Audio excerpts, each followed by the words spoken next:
Julian Assange, una cálida bienvenida al programa. Muchas gracias, Jorge.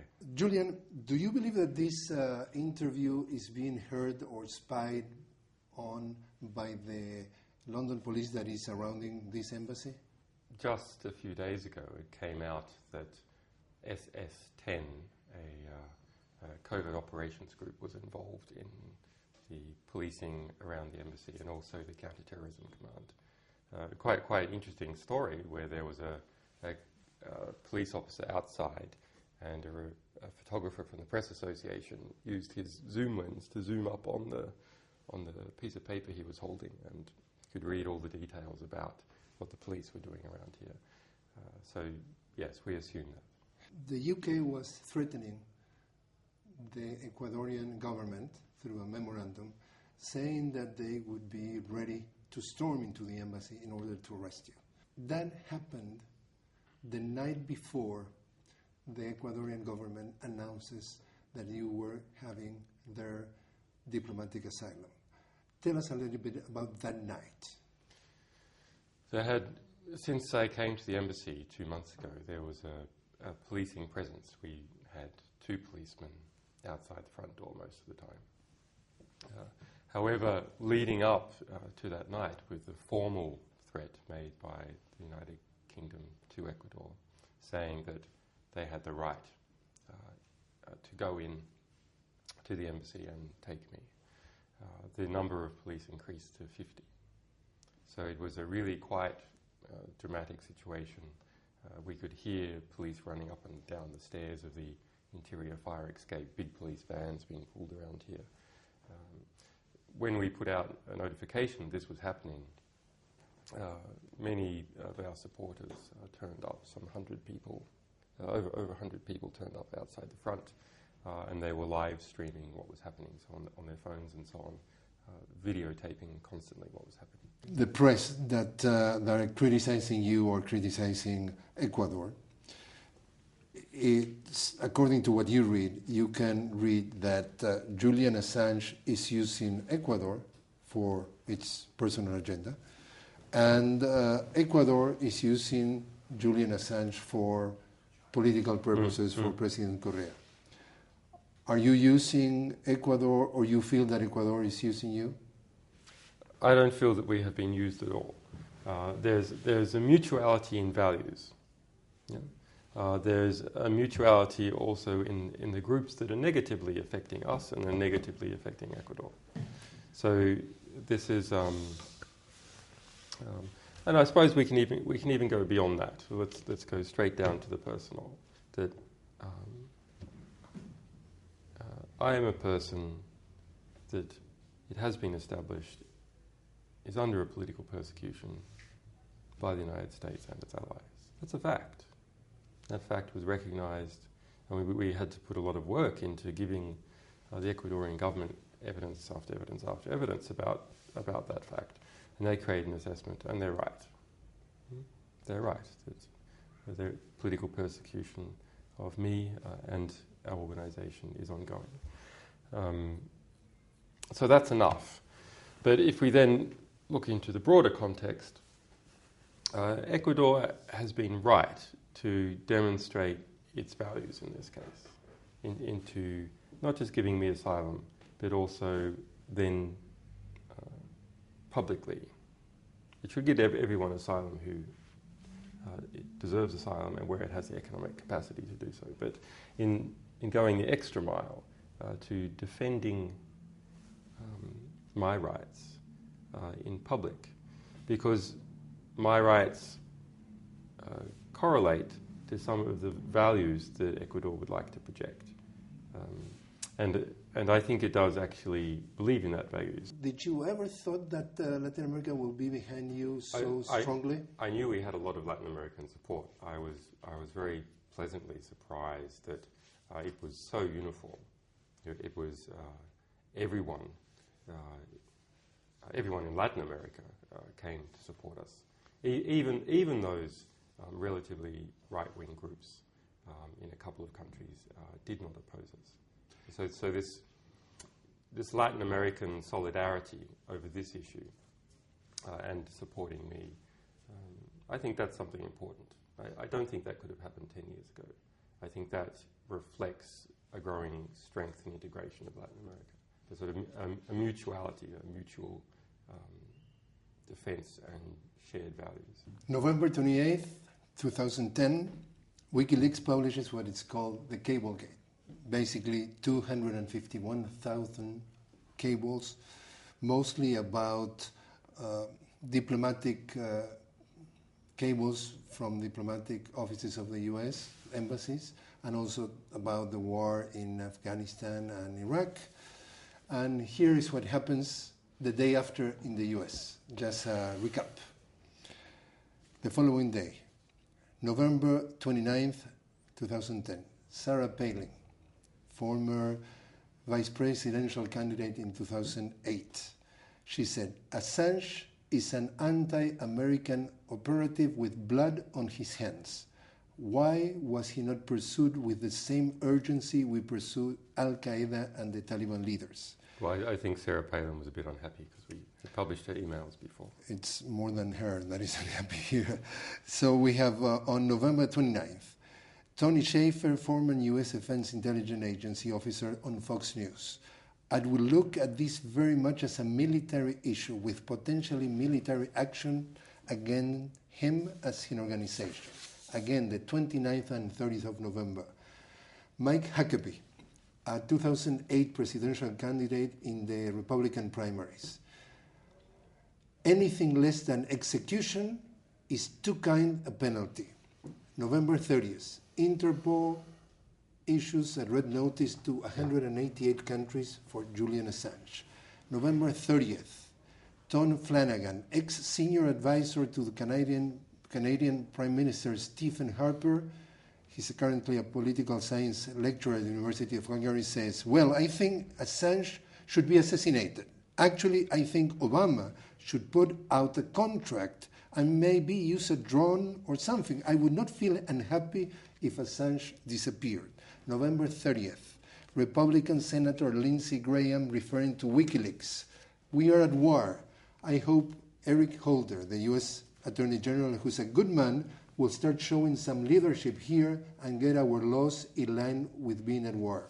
November 30th, Representative Peter King, a Republican from New York. Julian Assange is a terrorist. Former Senator Rick Santorum, also another possible presidential candidate for the 2012 presidential election in the US, prosecuted as a terrorist. Bill O'Reilly, host of Fox News, I'd like to see a little drone hit Julian Assange. I think he's a bad man. If he lived in Britain, 007 would take care of him. December 5, Mitch McConnell. He is the Senate minority leader in the US Senate. I think this man is a terrorist and needs to be prosecuted to the fullest extent of the law. And if this becomes a problem, you need to change the law. December 5th, Newt Gingrich, another presidential candidate in 2012 Republican primaries. Julian Assange is engaged in terrorism. He should be treated as an enemy combatant, like in Guantanamo type of prisoner. WikiLeaks should be closed down permanently and decisively. Bob Beckel, from a political commentator of Fox News. A dead man can leak stuff. This guy is a traitor. He's a treasonous. And he has broken every law of the United States. And I'm not for the death penalty, so there's only one way to do it, illegally. Shoot the son of a bitch. December 7th, PayPal, MasterCard, and Visa shut down the donations to WikiLeaks. December 8th, retired Lieutenant Colonel from the US, Ralph Peters. Julian Assange should be on a kill or capture list. He's a maggot. He's guilty of sabotage, espionage, crimes against humanity. He should be killed. Finally, the US Vice President, Joe Biden of the US, calls Assange a high-tech terrorist. Reuters, talking about what is taking place, say the Obama administration has said Assange's immediate fate is in the hands of Britain, Sweden, and Ecuador. But Nuland's predecessor, that is P.J. Coley, said, Assange has painted himself into a corner as he's going to stay there for some time. This is very interesting, and I would like to your opinion. You say, based on emails hacked from a Texas consulting firm, Assange claimed that U.S. authorities issued a secret indictment against him, which could result in him being imprisoned at Guantanamo Bay, Cuba, and executed. And Stratforce, that is a global intelligence company founded in Austin, Texas, said that emails leaked by WikiLeaks have discussions surrounding a secret grand jury with a secret indictment. Later, a media organization received the classified diplomatic cables that confirm a secret indictment exists. The documents go to state that Australia has no objection to a potential extradition to the United States. The Australian government confirmed that possibility of extradition but stated that it wasn't unusual as there was an ongoing investigation about WikiLeaks. They point out that the United States may not be intended to Assange. But I want to tell you, before any comment, what your mother said. Your mother said, when Julian initially started WikiLeaks in 2006, he told me that he was doing it to help people in repressive regimes to be able to whistleblow, to get the truth about some of the abuses happening inside the countries. For 4 years, that is what was happening. And his life was not threatened in any way. He was safe with that work. But then, when the document came to WikiLeaks Dropbox on America, things all changed. For some reason, it was all right to produce documents about other countries, but as soon as the United States was embarrassed, his life became threatened. So I have two reactions. One, as a mother, of course, I wish he never done it. But as a citizen, having investigated what WikiLeaks has done to bring transparency to the world about abuse of power, corruption, extortion, kidnapping, torture, and fraud involved with big financial institutions, of course, I completely support my son. That's why you're here. Yeah, that's right. The decision by the Ecuadorian government to grant me asylum under the basis that my fears of persecution by the United States are reasonable, and they spent 2 months looking at all this material, some of the material you just read. That's important also for my organization. It's important for other people who are in similar positions. Being the most prominent person, there is the most movement towards me because it sets the strongest example that if you defy the will of the United States, then something bad happens to you. So they need a prominent person to display that to. But there are other people that are swept up in this grand jury investigation. It's come out that there are at least 7.